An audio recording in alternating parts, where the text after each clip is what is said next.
Imagine que cada pedaço do seu corpo, cada célula, cada fio de cabelo fosse substituído por algo novo, idêntico, mas não o mesmo.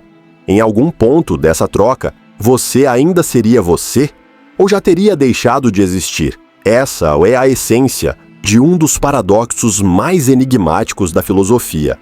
O navio de Teseu.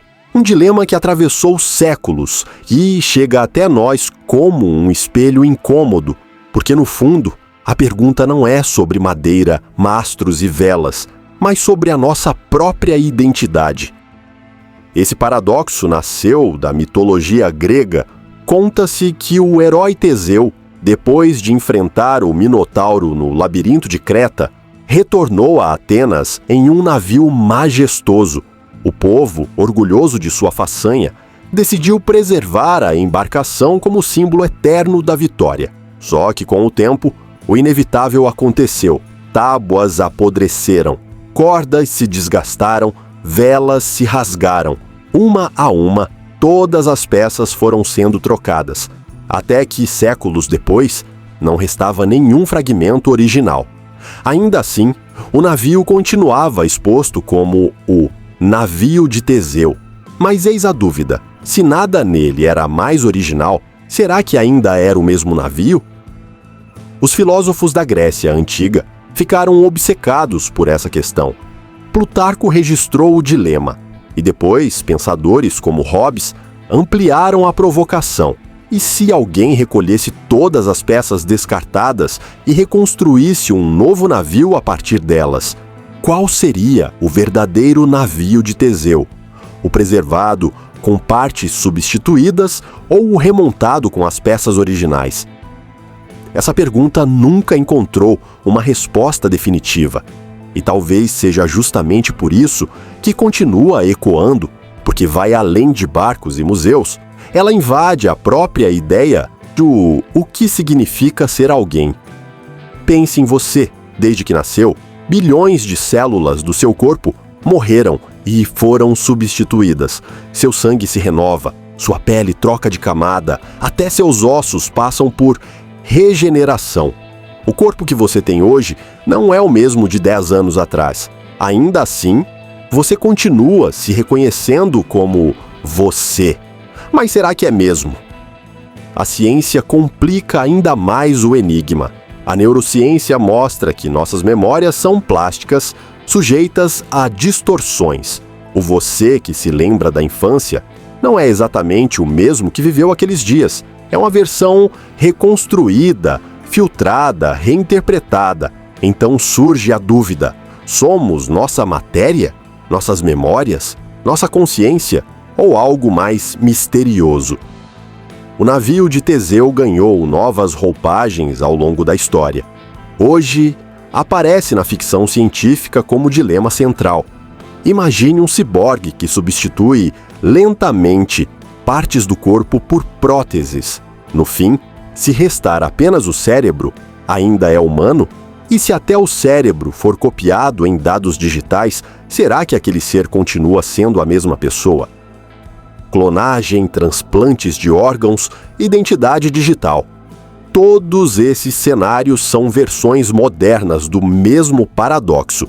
A cada substituição, perguntamos: até onde vai a continuidade do eu? E esse mistério não se limita à filosofia ou à ciência. Ele toca em crenças espirituais. Religiões falam de alma, essência, espírito, algo que não se altera com o corpo. Para alguns, isso resolve o dilema. Não importa quantas peças sejam trocadas, a alma garante que você ainda é você. Para outros, não há nada além da matéria, e então a questão fica mais desconfortável. Mas talvez a verdadeira força do navio de Teseu seja justamente essa: não trazer respostas prontas, mas nos obrigar a encarar o abismo da identidade. Quem é você quando tudo muda? É a continuidade da sua memória, mesmo falha? É o corpo que se regenera? Ou é a narrativa que você conta a si mesmo, uma história que dá coesão ao caos das mudanças? Alguns filósofos defendem que somos como rios, nunca a mesma água, mas sempre reconhecidos como um só curso. Outros dizem que somos apenas processos, movimentos constantes, sem essência fixa. No fim, talvez a pergunta "Você é você?" seja mais profunda do que qualquer resposta. Agora pense nisso.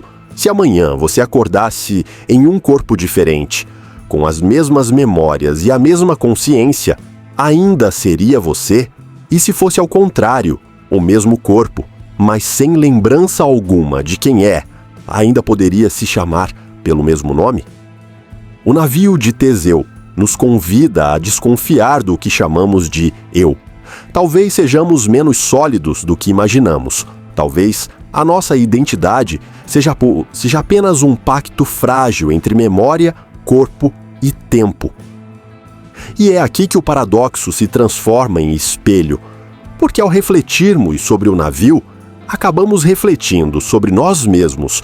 Somos passageiros de uma embarcação em constante reforma e, no entanto, seguimos navegando, insistindo em nos chamar pelo mesmo nome, acreditando que ainda somos o mesmo viajante que partiu anos atrás. No fim das contas, o navio de Teseu não é apenas uma história filosófica antiga, ele é um lembrete de que a identidade é um mistério em constante transformação. E talvez seja justamente essa impermanência que nos torna humanos. E agora eu pergunto a você, se todas as partes de quem você é forem trocadas, o que ainda vai restar? Se você gostou dessa reflexão e quer continuar explorando mitologias, mistérios e segredos que desafiam o entendimento humano, se inscreva aqui no Panteão Oculto, deixe o seu comentário e compartilhe suas ideias. Afinal, quero saber, na sua visão, qual é o verdadeiro navio de Teseu?